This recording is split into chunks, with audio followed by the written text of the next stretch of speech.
Hi, welcome back to another episode of New, Old, and Songs Untold. I am your host, Nick, joined with Anna. How are you doing today? Pretty good. Today, we're doing episode 44, Yes. and we are doing our top 10 favorite Irish slash, No. I would say Irish music slash people from Ireland songs. Yeah. That's the best way to describe it. Yes. Since it is a week late of St. Patrick's Day, But that's okay. better We're late out than here. never. Better late than never. Yeah, do you want to go into your initial thoughts right away? Yeah, I was pretty excited. I love Irish music, as Anna knows. Yeah. I love playing it on any time, and I was excited just to. Actually, I was actually more excited to see what people from Ireland that weren't particularly your traditional, like what you consider Irish Yeah, music. well, my list will have plenty of that. I put a few on mine. What are your thoughts going into it? I try to be open-minded about music and like all different kinds of music, but I do not like Irish music. I don't know what it is, but I just don't like it. So my list is basically exclusively artists that you didn't know were Irish, but now you do. So That's fair. So this will be a good combination list of, I think, best of both traditional worlds. Irish music and then stuff that is not really Irish music, but Mm-hmm. can be considered Irish music for the purposes of this episode. But yeah, we've got a list from a random website. It's called Ireland Before You Die, so Nice. seems legit. Nice. All right, should we start with their number 10? Yes, so their number 10 is Put 'Em Under Pressure by the Irish Italia 90 Squad, I don't know that one. I think. Yeah. Nice. Yeah. We can go to my number 10. Yeah, what's your number 10? My number 10 is Into the Mystic by Van Morrison. Is that your whole list, just Van Morrison? There's a few. And the Cranberries? There are a few Van Morrison songs on my list. I won't deny that. But yeah, so this song is from his album Moondance. It's my favorite album by him. I feel like Van Morrison always gets like he's put in the box of like Brown Eyed Girl, and that's the only song people know by him. But he's amazing. That song's definitely not on my list. What? Brown Eyed Girl? You got the basic Van Morrison. But no, like, I feel like he has such good songs and good albums, but like no one ever knows them. It's crazy. But this came out in 1970. It's about a sailor at sea thinking about returning to his lover who's back on land. Kind of has the theme and like the lyrics of an traditional Irish song, but it doesn't sound like it in the slightest bit. And yeah, there's like really beautiful guitar on this song, and I love like the lyrics are kind of like mystical, and you don't really know exactly what the meaning is, but I feel like that makes it all the more interesting.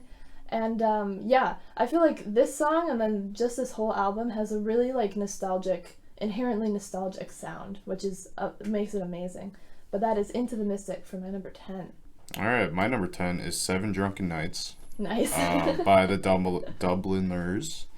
Came out in 1967. It's a humorous Irish folk song that is a variation of the traditional Scottish folk song. Something just went off in my house. Breaking into your house. It's a variation of the Scottish folk song Our Good Men.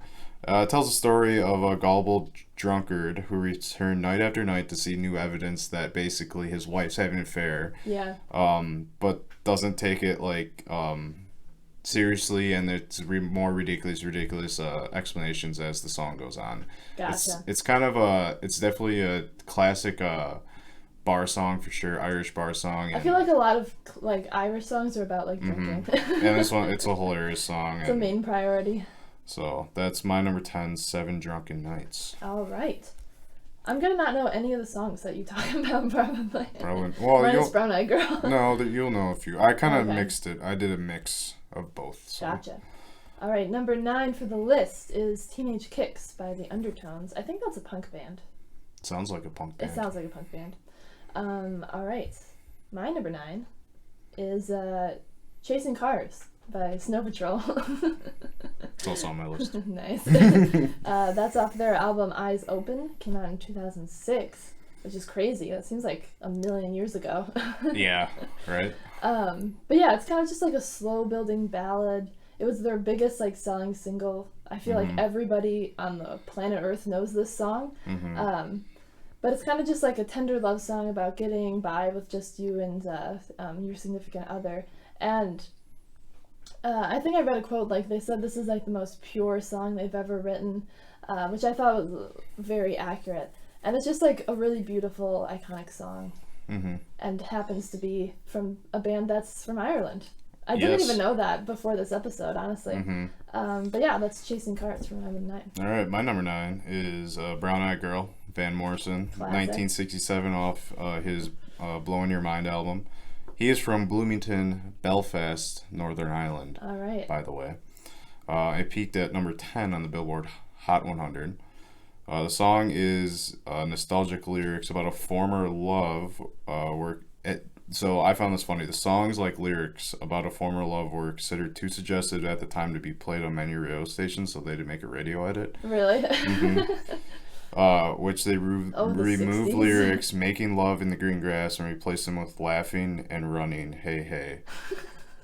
So, which I've never heard the radio edited version. No, neither have I. Which I just thought that was hilarious. But That this is is so like, funny. this song is such like a very, I know it's a very basic Van Morrison song. I haven't listened it's a great song. I haven't listened to much Van Morrison. And His album Moondance. You should check it out.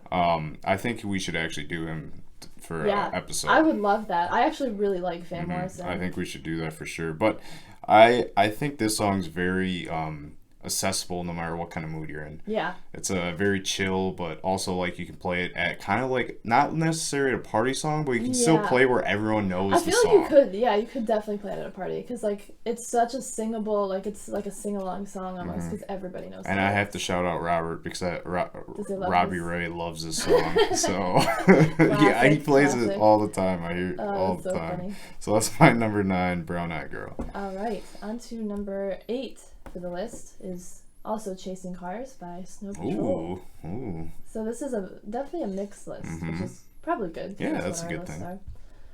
are. All right. So my number 8 is actually an Irish song. Oh, let's go. Yeah. What is it? It's Drunken Sailor by the Irish Rovers off of the album Drunken Sailor. So this version, there's like a million versions of this song. But this version came out in 2012, and it's a cover of a classic Irish folk song.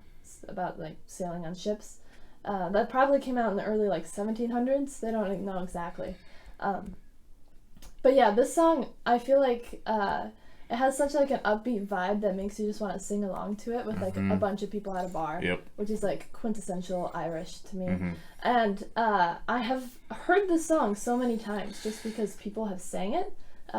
Specifically Ben, our other brother, but I've never actually listened to the song before, like in like a music version, and it was kind of nice. I enjoyed it, but that is Drunken Sailor for my number 8. My number 8 is Zombie by the Cranberries. Classic. Came out in 1994. You'll be seeing that one again. Right, off of their No Need to Argue album.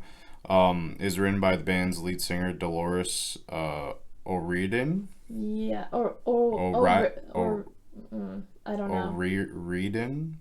Close enough. O'Riordan? Yeah, probably. Close enough. Yeah. It reached, We're just gonna sit here for 10 minutes trying to figure out how to pronounce that name. It reached number 1 on the charts of Australia, Belgium, Denmark, France, and Germany, and Iceland, as well as like the U.S. Billboard Modern Rock Tracks chart. It was super popular when it came out in Europe. Yeah. Like super popular. So the song is about, in 1993, it's kind of a response of the death of Jonathan Ball and Tom Perry, who were killed in IRA bombings in Warrington. I think it's Tim Perry. Sorry, yeah, you're right. Yeah. Sorry. Tim Perry, who was one of their 3 and 12 Yeah. age respect, in Warrington, northwest England. So that's kind of what the song's written about. Yeah. I think it's a very somber kind of song for sure. Very heavy. Very heavy, but Which it's makes it amazing. but like the combination of her voice and the just the music of the song, it makes it so like almost hypnotizingly good. Yeah. That's not a word, but close enough to a word. No, it's not a word at all. I love just making up words, but it's like that. You know what I mean, though. It's almost like hypnotizing. Yeah, in the way, mesmerizing. mesmerizing as this her voice kind of goes through. For sure. And like you wouldn't even like. I don't like.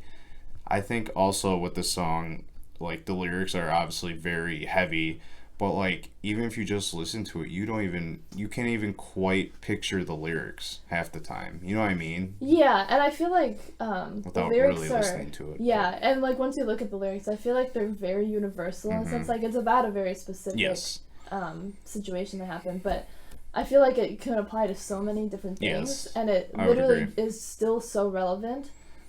Like there's people still making covers of this song, and yeah, it's a great song. All right, so that was my number 8, Zombie by the All right, Cranberries. on to number 7. On to number 7. So number 7 for the list is "Ride On" by Christy Moore. Never heard of it. Next. Neither am I, sorry. I also have nothing to say, so what is your number 7? My number 7 is "Nina Cried Power" by, I don't know how to pronounce this artist name, but it's Hozier or Hozier. The person yeah. who's saying Hozier? yeah. Hoser? Yes. I always pronounce it Hoser, but I feel like that's not how you actually pronounce it. I think I've heard that on the radio though. Okay, Hoser, well we'll go with but that. doesn't mean it's correct, I suppose. I don't know. Yeah. But this is They're from Ireland? I did not know another artist that you may not know is from Ireland. But yeah, he's from Ireland. But this is off of his album Wasteland Baby. And yeah, it's basically like a classic look at a protest song.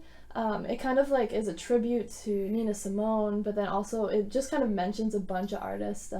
Marvin Gaye, John Lennon, not Lon Jennon. Lon Jennon, what do you mean? But B.B. King, Curtis Mayfield, like it references all these like really famous singers that were like to do with protest songs, and it also features a popular artist of that time, which is Mavis Staples. But it came out in 2018, and it's really cool. It's kind of like a compelling, folksy gospel song. You might have heard this song, but not know like the title because it was on the radio a lot. Gotcha. But it's just kind of about like cultivating hope when all seems lost, and kind of drawing from the legacy of these like protest movements. And I mean I love all the references he makes to all these famous artists, which is I think is really cool. Yeah, that's cool. He mentions Joni Mitchell, which is one of my favorites. So, but and his voice on this is just so powerful and chilling. Like his voice is amazing, and his more popular song is "Take Me to Church." Also, voice is amazing in that song, so he's just got a I think a it's the great only voice. one that I remember hearing from him. Yeah, that's his most popular. But yeah, that's Nina Cried Power for my number 7. All right, my number 7 is Sunday, Bloody Sunday by U2, off their 1983 album, or it was called Album War, was the album. Yeah. Yeah, there's no U2 on my This is the only one. my list. Um, Not a fan. So the song itself it's probably their most like political song, as what I saw as being described. Or, like, outwardly outwardly political? political Yeah. song for sure. It kind of the lyrics describe the horror felt by an observer of the troubles in Northern Ireland, mainly focused on 1972 Bloody Sunday incident in Derry, where British troops shot and killed unarmed civilian rights protesters. It's like I also like the song's kind of noted for its like militaristic like drum beat to it, and like the harsh guitar and the melody like the it's such like a unique song though. It is, and I feel like it's definitely like a U2 song where it has like that quality of like catchiness and popularity, but it also like has a nice meaning. It does. It's a very like interesting actually talking song. about stuff that's like really real. Yeah, so that's my number 7. Something Sunday. about Bono's voice just like rubs me the That's wrong the way. only I song. don't know. I don't know if there's any YouTube fans listening out there. We are not those two people, so we are not fans. no, unfortunately not. Yeah. It might have been their free album on Spotify or on iTunes. I actually back like the in song day. off that album. Everyone freaking hates that because they like put it on there against your will. If But you guys had I liked iTunes it. back in the early 2000s, you know exactly what I'm talking Yeah, about. So hilarious. that is number 7, Sunday, Bloody Sunday. All right. What's number 6? Number 6 for the list is "The Boys Are Back in Town" by Thin Lizzy. Thin Lizzy apparently is Irish. I almost put that on my list, but it didn't quite make it because it was one of those That's a classic. good song like, though. Great song, yeah. It was a classic, like not actually Irish, but could be considered Irish. But yeah, so my number 6 is Shipping Up to Boston by the Dropkick Murphys off their album Warrior's Code. I actually forgot that song. Yeah. On my list. That's a good I like that song. This is actually an Irish song. That would actually probably be on my top 10. I'm mad. I kind of forgot about it. It's a great song. But like, second of all, I actually really like this song. I like knew this before we actually did this episode. It came out in 2005, and apparently, I didn't know this, it was written by Woody Guthrie, who's like he was a very famous folk singer in the 50s and early 60s, and, but he never recorded it. So then the Dropkick Murphys kind of made their own version eventually. But yeah, so it's about like a sailor who loses his leg in like a weird rigging accident, and then he's shipping off to Boston to find a wooden leg. Which I had no idea that's what this song was about. So funny. Because the only part you really hear is like shipping up to Boston, like the chorus is the only part that like sticks in my mind, lyric wise. But like, I especially love the beginning where it's really intense. It's kind of like a punk Irish song, basically. That's I mean, they all the Dropkick, like that's their sound. They're very like punk Irish. Yeah, like Rose Tattoo almost made it. Also, I like that song. We'll be talking about that. Okay, song, cool. But yeah, it's just so like fast paced and intense instrumentals in the beginning. I love that part, and it's the theme song for Rizzoli and Isles, the TV. It is. TV show, which I love that show. So it always kind of like made me think of that. But yeah, that's Shipping Up to Boston for my number 6. All right, my number 6. I have literally nothing to say. Really, like I couldn't find. So I could tell you like it's Devil's Dancing Floor by the Flogging Mollies. Okay. Who's a classic Irish band. Sure. Just like people, if you listen to Irish music, you know who the Flogging Mollies are. Yeah. I can say they're actually kind of newer. So this is off their debut album, which came out in 2000, called Swagger, actually. Gotcha. It's just a classic, I think, Irish drinking. It's not actually necessarily like drinking themed, but it's very like, I think, has the vibe of drinking song. And I love the song, and I could find zero information on it. Really? Anywhere. So. All right. That's what you guys get. I'm sorry. I really like the song. You have to go listen to it and let me know what you think about it. So let's move on to... Oh, sorry. That was my number 6, Devil's Dancing Floor. All right. On to number 5 for the list, which is Nothing Compares to You by Sinead O'Connor. Classic song.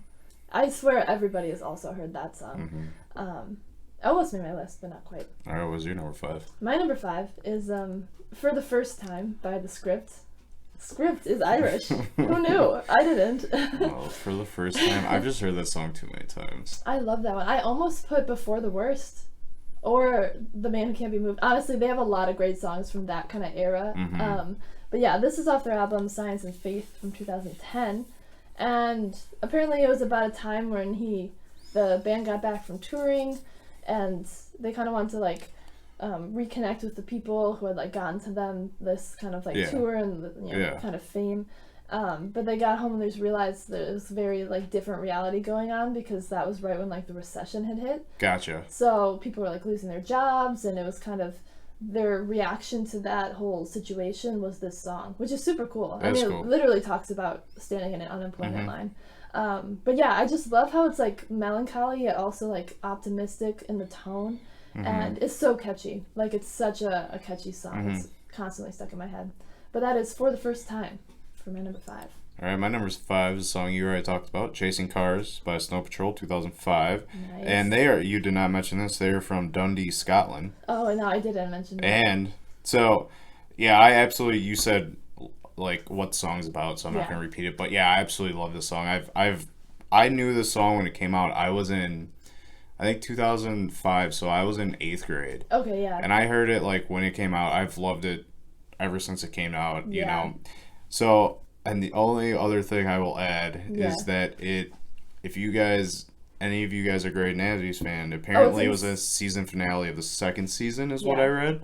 Yep. So. I don't remember which one that is. I don't know. I've seen Grey's Anatomy. But isn't there like 20 seasons or something? So that's kind of like a mute 17. point. So that's kind of a mute point. But yeah, it's a fantastic song. It's very. They use that song a lot in the show though. Like do they use it in season 2. I don't remember when. I don't know what was happening.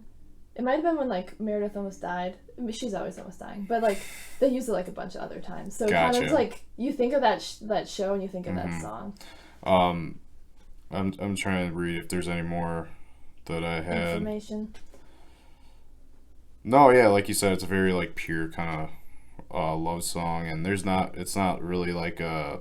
It's not like a knife in the back kind of twist. It's kind of like a very pure song in Yeah, that it kind of feels, and I sense. love how it builds. Like it starts really hmm soft, and then it gets like it kind of crescendos, and it gets really intense at the end. I He's love that. quoted here. I found one interesting. He's quoted that saying, "You're like a dog chasing a car. You'll never catch it, and you just wouldn't know what to do if you did." Yeah. So, which is an interest. Man, I'm just gonna think about that for the next like 8 hours. Oh So, man. which is an interesting take, or not really. I think a more realistic take on, especially like young, like I think young love too. Yeah. So it's And just a like life, yep, honestly. and Amazing. I think people will definitely if you can't even think of the song, if you're like around our age, so in You've your definitely heard 20s it. you've heard it. So that's number 5, Chasing Cars. All right, on to number 4. So Mm-hmm. number 4 for the list is "With or Without You" by U2. Ugh. My number 4, on that note, is "Zombie" by the Cranberries. Nice. So you already Yep. talked about this one. Is that your only Cranberries song on the list? No, I got another one. Oh, I was curious. There's another one I, higher up. I love this song, but there's one I like a little bit more. when you get to it, before you say it, I want to try to guess. Okay. I think it's like my number 2, so Okay. when we get there. Okay.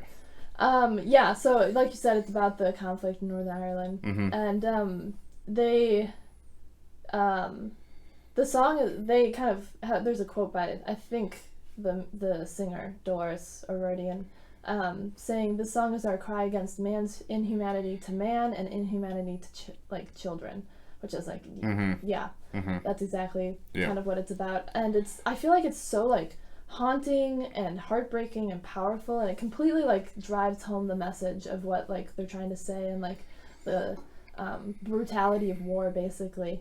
And yeah, it's really cool. I love her vocals so much. They're so unique, and I love how like in some of the songs you can hear her accent a little bit. I feel like that like makes it really authentic. But yeah, that's "Zombie" for my number 4. All right, my number 4 is Johnny Hallelujah, which is a sung by every Irish band ever. So the song originally it was published in London in 1867, written by Joseph B. Godehagen. That did That's not. a name. It's something crazy. So it's sung as the same tune as When Johnny Comes Marching Home, actually. Oh, okay. So the song's kind of about, originally it's actually seen as like a humorous song, but now it's like an anti-war song, Oh, okay. actually. Because it's kind of like the song is sung by like an Irish woman who meets her former lover on the road to, I'm not even going to pronounce these cities. I'm not No. going to. So, to a city in Ireland after their illegitimate child was born. The lover ran away and became a soldier, and he was badly disfigured, losing his legs, his arms, his eyes, and in some version his nose, which is all said throughout the song. Yeah.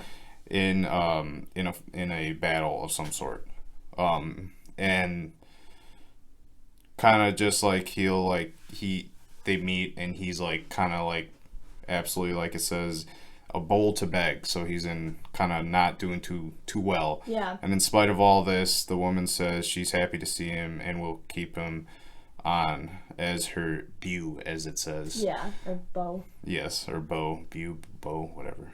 But and then modern versions often like will end with like an anti-war kind of ending to it.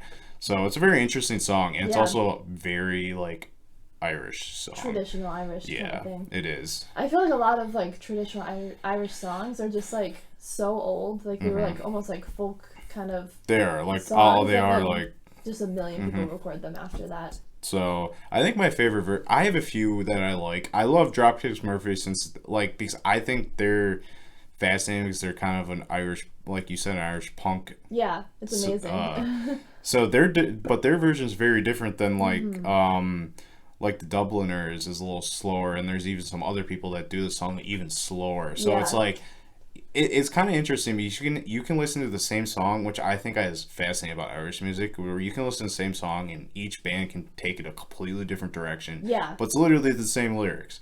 They just but make it a whole different they just make it style or a a new different style, sound. and I think that's like the coolest thing about. I guess I should save that for my. If I just thought of it. So, Yeah. all right. So that's my number 4, Johnny Hallelujah. All right, on to number 3. Yes, number for 3. the list is "Zombie" by the Cranberries. So, Oh, nice, nice. What is your number 3? My number 3 is "And It Stoned Me" by Van Morrison. So this is the last Van Morrison song on my list. So this is also off of Moondance. Came out in 1970, and it's kind of a weird like backstory of why he wrote this song. It was basically about an experience he had when he was 12, where it was like after a day of fishing in Ireland, his friends like stopped at like a house where an old man like gave them some weird water or something, and then they like quote slipped into a mystical experience. I was like, oh, okay. So they'll give him some acid. Probably. I don't know if acid existed at that point, but yeah. No, probably not. But yeah, so that was the origin of it. It seems kind of ridiculous. But the song is amazing. Or he did some acid and thought of this made-up experience. Could be too. I don't know. But yeah, he said for 5 minutes everything was really quiet and I was in this other dimension, and that's what the song is about. It's like, oh, okay. That's wild. But what I love about this song is like the sound and the feel of it. It has like such a nostalgic like summer sound. Mm-hmm. It has like beautiful piano arrangement and horns, and it sounds so cool. You have to listen. You have to check this out if you've never heard it. But it's "And It Stoned Me" for my number 3. All right, my number 3 is another Irish traditional folk song, and it's "Whiskey in the Jar." All right. They think it came out around the 17th century. They don't really know. But it started getting like more repopular in like the 1950s and beyond. I think that's where it started kind of getting recorded a lot, which makes sense. But the song is set in southern mountains of Ireland, often with specific mentions of the counties of Cork and Kerry. The song is about a highwayman who is betrayed by his wife or lover, and it's like one of the most like widely performed traditional Irish songs. Gotcha. So it's I love it because it's a faster paced Irish song too, which some Irish like traditional Irish songs are way too slow, and this is like very like I almost want to do like a dance to it almost, like that's kind of how fast, like I could imagine like a jig to it or something. It's another song you definitely could hear on St. Patrick's Day, at least in the U.S. I don't really know how they celebrate St. Patrick's Day in Ireland. Do they? I don't even know. Not as much as we do. But so that is my number 3, "Whiskey in the Jar." All right. On to number 2. So I'm going to guess. Oh, wait. Well, let me do the list. Oh, yeah. Let's do the list So first. the list number 2 is "Fairytale New York" by the Pogues. Oh, that's crazy. Is that also yours? No, but it's on my list. Oh, okay. All right. Can you guess the Cranberry song? That is my number 2. Dreams. No. It's "Linger." Yeah. Dang it! It's one of the two. Yeah. So my number 2 is "Linger" by the Cranberries, off of "Everybody Else Is Doing It, So Why" from 1993. Yeah. So this is about Dolores O'Riordan's like first boyfriend, and kind of being like brokenhearted by a love situation, and loving someone but then like rejecting you, and it remains the Cranberries' only top 10 hit and the only gold-selling single in the U.S. That's kind of crazy. Yeah, it's a very popular song. I feel like this is just quintessential 90s. Like, I hear this and I'm just like, 90s. It's like kind of like dark but not dark. Yeah, it's cool. I love, so it's like, it's very like epic, but also like personal at the same time. And I love the hook of the chorus. It's very, very catchy. And yeah, I love, it has like a really interesting vibe where it's kind of like a dreamy quality to it. And yeah, I absolutely love this song. It reminds me of like being younger. Even I wasn't alive when this song came on, but like it reminds me of like when I was younger and listening to this stuff on the radio. And yeah, it's a great song. But that is "Linger" for my number 2. All right, my number 2 is "Rose Tattoo" by the Dropkick Murphys. Came out in 2012. It is released off their album "Signed and Sealed in Blood." Interesting, actually, I just found this interesting. It was re-recorded with feature vocals from Bruce Springsteen and re-released in May 14, 2013 as a part of for the charity for the Boston bombing. Oh, okay, yeah. Or marathon bombing. Yeah. which I thought that was interesting. So basically, the song is about him explaining like the importance of his tattoos and essentially like talking to a significant other of that he's putting their name in a rose tattoo, and I think it's kind of symbolizing like how important tattoos are to him, and like Yeah. for him to have a tattoo with her, or I'm assuming her It's such whatever a like name. it's such a like chant. Like But it's it just, is, like, but that's rose like, tattoo, yeah. So it's like, and it's it very just, like a punk song. yeah, It's very punk. oh, it's such a good It's song. such like, it's like I actually would listen to this when I would run because Yeah, it like just gets you pumps you up. going. Yeah. But the meaning of the song is like interesting when you go through the lyrics because he's literally explaining like why he has all these tattoos, and I Yeah. think like, and this is another song you can't really find any information on really that course. much. But what I kind of took from it is that, like I said, he's explaining the importance of tattoos. So then when he says that he's going to put your name in a rose tattoo, saying how big of a deal it kind of is. Yeah, So how significant it is. that's just me trying to analyze the song. So, Yeah. but yeah, like I think the best part about the song though is how punk it is, like how Irish punk it is. Yeah. If that's yeah. So that is my number 2, rose tattoo. All right. What are your honorable mentions? So my honorable mentions are Rose Tattoo, Nice. Slow Hands by Niall Horan because he's Irish. Oh, yeah, I think I actually knew that. He's the one Irish guy that was in Yeah. One Direction. The Boys Are Back in Town by Thin Lizzy, Nothing Compares to You by Sinead O'Connor, and then Dreams by The Cranberries. All right, mine are the Foggy Dew by Sheen O'Connor and the Chieftains. That's like a gorgeous Irish, like kind of like it's a gorgeous song. But anyways, my other one is the Lonesome Boatman, which actually, funny enough, has no lyrics in it. Oh yeah, it's just instrumentals. Yep. Dreams by the Cranberries, Linger by the Cranberries, and then Molly Malone, which is another traditional Irish folk All song. right. So So number one. I don't know what the list is gonna be. Number one for the list is The Fields of Athenry. Oh, I've heard that Which song is like, before. they said it's like Ireland's unofficial anthem. Yeah, I've heard that song before. There's no artist, so I'm assuming it's just kind of a traditional song. All right, what is your number one? You probably have never heard of my number one. Probably not. I don't even know what you were gonna pick. Honestly, I thought it Yeah. was gonna be like the Cranberry. I thought it was gonna be Linger or Dreams or whatever one. No, yeah. So my number one is All I Want by a band called Codaline.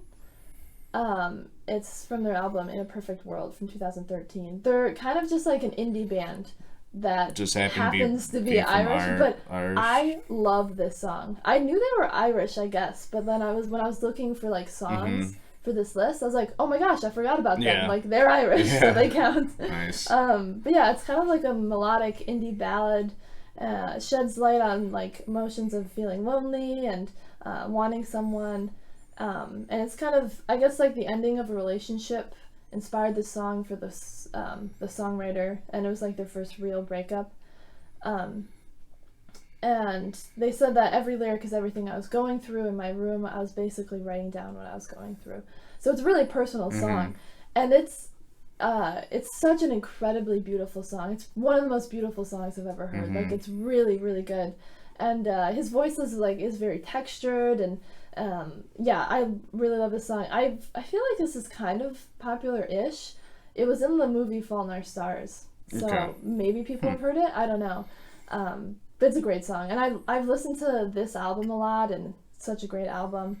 But yeah, that is All I Want for my number one. All right, my number one is Fairytale New York by Nice. the Pogues. 1987 it came out.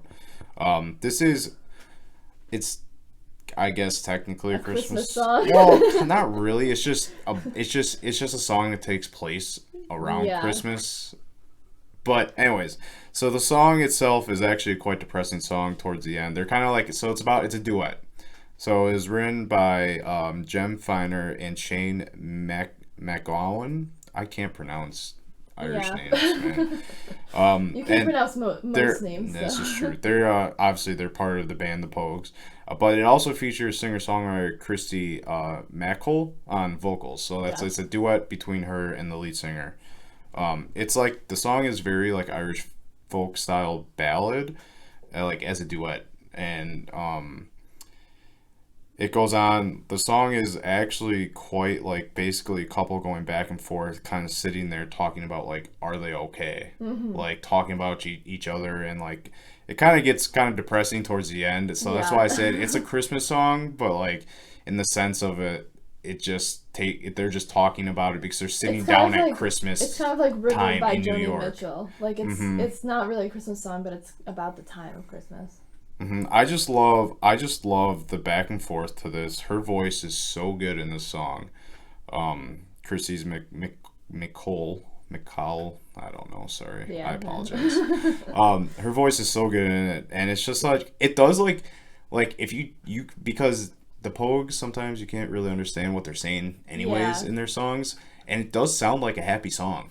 Oh, well, it's like very like uplifting. Misleading. It is. It's very like uplifting, like sounding because.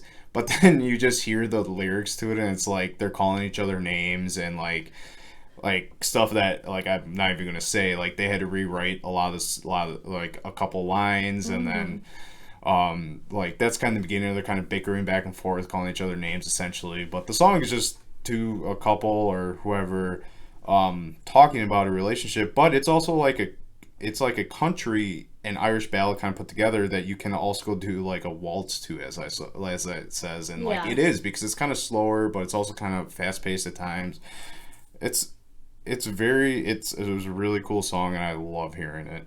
It's I mean we were at a Irish bar not that long ago, like a few months ago, and I put it on the jukebox. So I love this song, and so that is my number one, Fairytale of New York by the Pogues. All right. Should we run through our top 10? Let's do it. My number 10 was Into the Mystic by Van Morrison. My number 9 was Chasing Cars by Snow Patrol. My number 8 was Drunken Sailor by the Irish Rovers. My number 7 was Nina Cried Power by Hoser. My number 6 is Shipping Up to Boston by the Dropkick Murphys. Number 5 is For the First Time by The Script. Number 4 is Zombies by the Cranberries. Number 3 is And It Stoned Me by Van Morrison.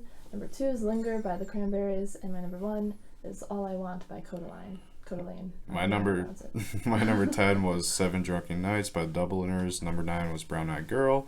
Number 8 was Zombie. My number 7 was Sunday, Bloody Sunday. Number 6 was Devil's Dancing Floor. Number 5 was Chasing Cars. Number 4 was Johnny Hallelujah. Number 3 was Whiskey in the Jar. Number 2 was Rose Tattoo. And my number 1 was Fairytale New York. All right. What do you think after listening to a bunch of Irish music? I still don't like Irish music. You had a couple in your top 10. I was surprised. Yeah, I feel like I don't know. If I'm in the right mood, I could get into some of it, but a lot of it, like especially if it's really traditional stuff. Yeah. I don't know. It just doesn't do it for me. In like the sense of I would sit down and listen to it. Yeah, like I I listen to it. I'm not like super opposed, but like to like for me to like individually and be like, oh, I'm gonna go on my Spotify and listen to this Irish music, probably wouldn't do. But who knows? Maybe one day I'll evolve. What are your ending thoughts? My ending thoughts were I didn't really have to listen to any music. I just picked songs I already knew. I honestly just had to go through and find artists that were from Ireland. Like I kind of looked through that kind of music.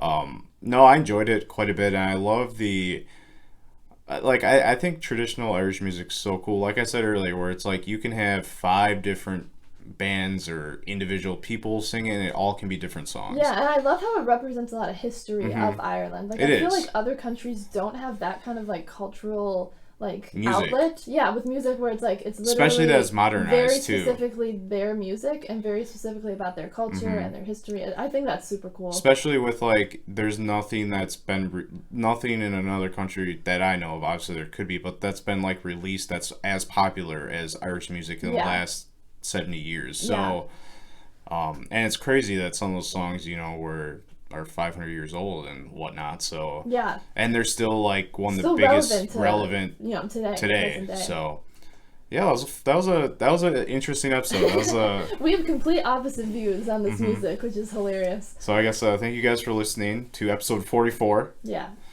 Follow us on our social medias, Instagram and Twitter at Songs Untold. You guys can listen to our songs. Where can they do it? At the New Old and Songs Untold podcast playlist on Spotify. Next week, again, you guys get another surprise because we have no idea what we're doing. So. We are not planners here at New Old and Songs Untold. Nope. But thank you guys for listening. Have a great rest of your week.